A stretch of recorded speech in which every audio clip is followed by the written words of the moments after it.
क्योंकि सारी बातें हमारे second panelist professor Sudhanshu Bhushan ji ने आपके सामने रखा। अब ये मुख्य बातें Kumar Suresh ji new education policy 2020 के बारे में आपके सामने बात करेंगे। Thank you. Thank you chair. Professor सांडर ग्याल जी, सोनी धारियामी जी, मंच पर उपस्थित जो भी पैनलिस्ट हैं उनको मेरा नमस्कार। जो भी इस सभागार में उपस्थित हैं उनको भी मैं नमस्कार करता हूँ। मैं अपना यह एक सौभाग्य मानता हूँ आपसे बात करने की। जहाँ तक बात दो पैनलिस्ट ने ऑलरेडी इस पर अपने विचार रखे न्यू एजुकेशन पॉलिसी में। प्रोफेसर सुधांशु भूषण ने खास तौर से 4 इयर्स अंडर ग्रेजुएट कोर्स की बात की। यह एक स्मॉल कंपोनेंट है, लेकिन नेशनल एजुकेशन पॉलिसी सिर्फ 4 ईयर अंडर ग्रेजुएट कोर्स की नहीं कही। मेरा इसमें मानना कुछ थोड़ा भिन्न होगा। मेरे अनुसार से नेशनल एजुकेशन पॉलिसी 2020 अगर विचार के स्तर पर देखें तो ये हमको लगता है एक विचारों का खजाना है, क्योंकि इसमें कई ऐसी बातें हैं और कई संभावनाएं हैं। और प्रश्न स्वाभाविक है कि क्या उन संभावनाओं को हम वस्तु स्थिति जो है हमारे ग्राउंड लेवल पर, क्या हम उसके साथ मेल उसका हो पा रहा है या नहीं। तो पूरी समस्या यहाँ आकर के उलझ जाती है। लेकिन इसका मतलब ये नहीं कि जो विचार हमारे नेशनल एजुकेशन पॉलिसी में आए और जो भी उसमें चीज़ें कही गई हैं वो उसमें कोई गुण नहीं है। मैं इस बात को नहीं मानता। कई संभावनाएं हो सकती हैं, लेकिन उसके लिए तैयारी करने की है। तो कुछ खास बातों के ऊपर मैं आपका ध्यान आकृष्ट करना चाहूँगा। पहला तो अगर यही देखें, क्योंकि इस चर्चा में दो बातें कई तरीके से उभर के आई, छात्रों की और शिक्षकों की। तो अगर ये कहा गया है कि 2035 पहले वाले इनॉग्रल सेशन में भी इसकी बात किया कि 2035 में हमारा जो इनरोलमेंट रेशियो होगा वो 50% हम पहुंच जाने का, और यह हमने लक्ष्य रखा है। और उसी तरह दूसरी बात जो कही गई है कि पठन पाठन की प्रक्रिया में शिक्षक अहम भूमिका निभाते हैं। असल इसलिए उनको उनका रीढ़ की हड्डी मानना चाहिए। Centrality of teacher in the entire teaching learning process. अगर ये दो बातें कही गई हैं तो इसका क्या मतलब हो रहा है। जो अभी हम शिक्षा नीति की बात कर रहे हैं, अगर इनरोलमेंट की बात करें तो चूंकि नीपा, मैं भी नीपा से आता हूँ, और नीपा में तो पहले पूरे ऑल इंडिया का डेटा कलेक्ट हुआ है स्कूलों के बारे में, लेकिन यह कोई छुपा हुआ नहीं है। जब हम एक समय में हमने कहा एजुकेशन फॉर ऑल की बात चली थी और उसके बाद सर्व शिक्षा अभियान आया जब इंडिया में, तो उसके बाद हमें होड़ लग गया कि नहीं, सारे स्टेट ने अपना रिपोर्ट करना शुरू किया कि हमारे यहाँ नियरली 100% इनरोलमेंट हो गया। नेट इनरोलमेंट रेशियो भी बहुत ही हम अचीव कर चुके हैं। लेकिन उसका परिणाम क्या हुआ? क्या वह वही स्थिति थी जिसके बारे में हम अपने रिपोर्ट्स में लिखते रहे और पूरा ऑफिशियल रिपोर्ट पूरे डिसेमिनेट होता रहा और हम अपने के ऊपर ये प्राइड लेते रहे कि we have achieve all the goals which we set. That is not, ये कभी भी हो नहीं पाया।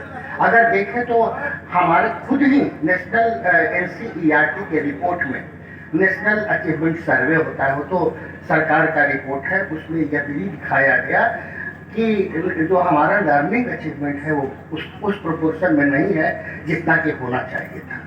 और असर की रिपोर्ट तो हम शायद सब जानते ही हैं, जो लोग शिक्षा के क्षेत्र से जुड़े हुए हैं वो पूरे लर्निंग अचीवमेंट के बारे में सरकार की खिंचाई करते हैं, शिक्षकों की खिंचाई करते हैं। अगर ये बात है तो क्या हम हायर एजुकेशन में जो 50% की बात कर रहे हैं, क्या वो 50% सिर्फ रजिस्टर में नाम लिखवाने के लिए होएगा? अब मल्टीपल एंट्री एग्जिट तो कुछ उसी तरह की बात हो रही है। क्या वो रजिस्टर में नाम लिखवाने के लिए या holistic and multi disciplinary learning के लिए? एक अहम मुद्दा है। और हम तो ये मानते हैं जब पूरी तरह से दोबारा जब यहाँ बोलने की बात हुई तो कई ऐसे शिक्षा नीति में कई ऐसी बातें हैं जो कई तरह के रिकमेंडेशन है, लेकिन एक ही बिंदु पर, क्योंकि उसी बिंदु पर यहाँ बात हो रही है तो उसी बिंदु पर मैं भी बात करना चाहूँगा कि पूरे टीचिंग लर्निंग प्रोसेस में यह कहीं से कदापि यह नहीं माना जाना चाहिए कि अगर छात्रों के हित में कोई बात की जा रही है, अगर ये कहा जा रहा है और पूरे जो एकेडमिक राइटिंग है उसमें कहा जा रहा है कि यह शिक्षा नीति फ्लेक्सिबल लर्निंग पाथवे डिफाइन कर रहा है, ये रिजिडिटी को खत्म कर रहा है, तो यह बात हमको कुछ पूर्व बात जो यूरोपीय संदर्भ की चर्चा प्रोफेसर भूषण ने की, तो जब अगर हम जर्मनी में अगर कहें तो जो यूनिवर्सिटी की स्थापना हुई थी मॉडर्न यूनिवर्सिटी सिस्टम की, तो वो अवधारणा बिल्कुल अलग थी, जिसमें कि रिसर्च और टीचिंग इंटीग्रेटेड था और सारी बातें थी। लेकिन जो अब हम डिबेट कर रहे हैं, यूके में भी एक समय में डिबेट हुआ कि यूनिवर्सिटी का रोल स्किल प्रोड्यूस करना है या नॉलेज प्रोड्यूस करना है, रिसर्च होएगा या स्किल का होएगा, तो ये डिवालिटी वहाँ पे क्रिएट हुआ। लेकिन ये डिवालिटी क्रिएट नहीं होना चाहिए। हम ये नहीं मानते कि पूरा जो फंक्शन यूनिवर्सिटी का है सिर्फ स्किल प्रोडक्ट का जनरेशन होएगा, ये नहीं होएगा। अगर स्किल फॉर्मेशन की तरफ जाते हैं तो कहीं न कहीं से जो दूसरा पक्ष है, जो प्रोफेसर भूषण कह रहे थे कि अगर हम डिसिप्लिनरी नॉलेज की बात करते हैं, स्पेशलाइजेशन की बात करते हैं, तो वो उसका क्या होगा? क्या हम सिर्फ अपने छात्रों को खास क्षेत्रों में भेज करके संतोष कर लेंगे कि ये इनके पास ये आ गया है, मैकेनिक बन गए, ये मार्केट में 10,000, 20,000, 50,000 मिलता है और आज तो हम बात करना शुरू कर दिया। हमने यह बात नहीं करी कि वो कितना अच्छा सिटीजन बन पाया है। हम तो ये बात करना शुरू करें कि हर स्टूडेंट का जो प्रोग्रेशन है, प्रोग्रेशन है, उसकी बात हम जब करना तो कितना पैकेज मिल रहा है। तो अगर हम फ्लेक्सिबल लर्निंग पाथवेज की अगर बात करें तो कई संभावना है इसमें। इसीलिए कहा पहला ही स्टेटमेंट अंडरलाइन किया जाना चाहिए कि ये जो नई शिक्षा नीति है उसमें संभावनाएं तो है, लेकिन उन संभावनाओं को जमीनी स्तर के साथ सामंजस्य स्थापना करनी है, उसकी तैयारी बिल्कुल अभी हमारी नहीं है, क्योंकि हम पिछले 7-8 सालों से पूरे शिक्षा नीति की पर बहस करते रहे। ये तो 2020 में आया, लेकिन पिछले 7-8 सालों से इस पर बहस करते रहे और कई तरह के विचार आए हैं।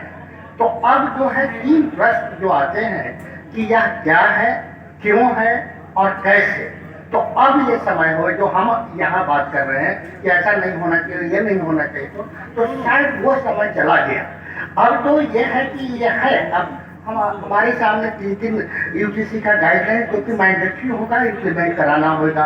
आपके रिकॉग्निशन का है, जो प्रोफेसर भूषण बात कर रहे थे कि कश्मीर यूनिवर्सिटी ने कहा कि उनके पास ये डायरेक्शन है जो गवर्नर कुलाधिपति की तरफ से कि ये इसको इम्प्लीमेंट करना है, तो how can a vice chancellor can dare to reject this? अगर कोई भी नहीं कर सकते तो तो बाइंडिंग है, आप ये तो कर नहीं सकते कि हम अपने विश्वविद्यालय में नहीं करेंगे, तो अब तो ये करना है। तो अब ये अगर करना है तो हमें कैसे करना है, इस बात की हमें चर्चा करें। ये जो छोटा सा पहलू की हम चर्चा कर रहे हैं, जिसमें करिकुलम का क्या स्वरूप होगा और 4 ईयर अंडर ग्रेजुएट की क्या कठिनाइयाँ होंगी, लेकिन अभी तो हम ये भी नहीं तय कर पा रहे हैं कि जो कह रहे हैं कि सिंगल डिसिप्लिनरी इंस्टीट्यूशन से मल्टी डिसिप्लिनरी इंस्टीट्यूशन होगा और साइंस न्यूज, वो कहाँ संभावना होगी? पिछले ही महीने हम क्योंकि मंत्रालय के लिए हम लोग एक प्रोजेक्ट कर रहे हैं, हम सब उसमें शामिल हैं। उसी संबंध में हमारा एक विश्वविद्यालय स्थापित विश्वविद्यालय में जाना पड़ा और उसकी स्थिति यह है कि एक कॉलेज के तरफ से बहुत ही सुदृढ़ व्यवस्था थी वहाँ, इतना बढ़िया कि उनका अपना इंफ्रास्ट्रक्चर सब कुछ, लेकिन स्थिति क्या है कि हर दिन उनको कहते हैं मल्टी डिसिप्लिनरी आएगा, उनके पास भी आ रहा है, उनके ऊपर भी दबाव है कि आप सारा करिए और अलग अलग विषय को आप इसमें इंटीग्रेट करिए। पूरे शिक्षकों की संख्या उनके पास 35 थी, जबकि सैंक्शन स्ट्रेंथ उस कॉलेज का 70 है। तो आप कह रहे हैं कि 70 में भी शायद हम मीनिंगफुल टीचिंग नहीं कर पाएंगे। तब भी अब क्या हो रहा है कि हर दिन एक नया कोर्स खोला जा रहा है, तो हम सवेरे से शाम तक के क्लास तो लेते रहते हैं, हमारी तैयारी तो भूल जाएगी कि हम कुछ अपने क्लास के लिए तैयारी करेंगे, इसकी तो कोई संभावना ही नहीं है। तो अगर यह स्थिति है तो हम जब फ्लेक्सिबल लर्निंग पाथवेज की बात कर रहे हैं, आइडिया के लेवल पर तो बहुत अच्छा है, ये होना चाहिए, लेकिन वो फ्लेक्सिबल लर्निंग पाथ सिर्फ एक डायरेक्शन में नहीं चला जाए कि स्किल और मार्केट ओरिएंटेड हो, बल्कि उसको जो नॉलेज जनरेशन का यूनिवर्सिटी का फंक्शन है, that should be the basis of entire knowledge पूरे एजुकेशन सिस्टम में। वो कहीं उससे अगर हमने कंप्रोमाइज किया तो जो पूरे राष्ट्र का जो अभी जो हमारे सुदृढ़ता है, कहीं न कहीं तो उसमें कमजोरी आएगी। क्योंकि हम अपने देश के बारे में बात करते रहते हैं, जैसे सिलिकॉन वैली की बात आप करते हैं, तो 10,000 से ज़्यादा साइंटिस्ट जो हैं वहाँ, उसमें मेजॉरिटी इंडियंस है। एक एडवांटेज ये था कि हमारे पास मैथमेटिकल जो स्किल थी वहाँ जाकर के उसके है, ये प्योर मैथमेटिक्स का काम था, प्योर, ये सिर्फ अप्लाइड से काम है। तो इसके लिए यही करना हमारा है कि हमें तैयारी, अब तो हम ये नहीं कर सकते, हम अब नहीं करेंगे, लेकिन करने के पहले चाहे उसको 4 ईयर अंडर ग्रेजुएट कोर्स हो, इंस्टीट्यूशनल रीस्ट्रक्चरिंग की बात है, जो क्लस्टर, बहुत सारी संभावनाएं हैं, ये हम नहीं करेंगे। क्लस्टर यूनिवर्सिटी क्रिएट करना किया है, क्लस्टरिंग ऑफ कॉलेजेस की बात की गई है, फिर यहाँ कई संभावनाएं विश्वविद्यालय या मान लीजिए झारखंड के राज्य में कई ऐसे हो सकते हैं जो लोकल और जो नेशनल को कंबाइन कर सके। तो उन संभावनाओं को तलाश करते हुए हम उस जब भी ये लागू करें, अभी एक एकेडमिक बैंक ऑफ क्रेडिट की है, उसमें अब हमको जैसे प्रोफेसर मिंज कह रहे हैं कि ओरिएंटेशन हमें करना होगा अपने टीचर्स का। तो अभी मिनिस्ट्री ने एक लिया है ये, और पूरे ऑल इंडिया में वो किया है कि एकेडमिक बैंक ऑफ क्रेडिट कैसे इम्प्लीमेंट होएगा, और जिम्मेवारियाँ दी गई हैं आईए कि ये आप उनके बारे में बताइए करिकुलम के वर्क में और एकेडमिक बैंक ऑफ क्रेडिट में। और उसके वर्कशॉप जो है 21-22 नवंबर से लेकर के इस महीने के अंत तक के अलग अलग क्षेत्रों में ऑर्गेनाइज किया जा रहा है। तो वो तो नेशनल लेवल पर है। आज सबसे हमारा अनुरोध यही होगा कि पुनः जो और गाइडलाइंस आना शुरू हो गए, यूजीसी दे रही है, हमारे पास कुछ कॉपी है। अब उस गाइडलाइन को पढ़ करके अपने विश्वविद्यालय में, अपने कॉलेज में उसको कैसे हम ढाल सकते हैं, इसका एक तो होना चाहिए।